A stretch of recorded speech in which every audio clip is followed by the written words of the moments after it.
আদম আলাইহিস সালাম চলে গেলেন, ওনার পরের নবী ইদ্রিস আলাইহিস সালাম, উনি মরে নাই। ইদ্রিস আলাইহিস সালাম মরছেন, কে বলছে? উনিও মরেছেন। তবে ওনার মৃত্যুর আজীব এক ঘটনা আছে, অনেক লম্বা কথা।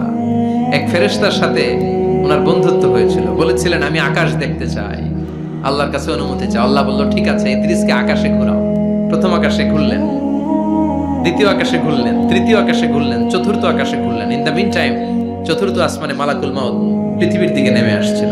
ওই ফেরেশতা বলে মালাকুল মাউত আপনি কই যান? মালাকুল মাউত বলে একটু আগে আল্লাহ ফরমান জারি করেছে, চতুর্থ আসমানে আমার নবী ইদ্রিসের রূহ কবজ করো।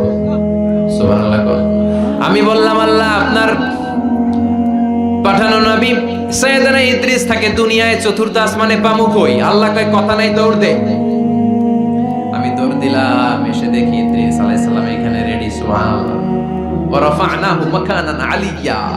ইদ্রিস আলাইহিস সালামের রূহ কবজ দুনিয়ায় হয় নাই, চতুর্থ আকাশের মধ্যে হয়েছে। একটু চিৎকার করে পড়বেন সুবহানাল্লাহ।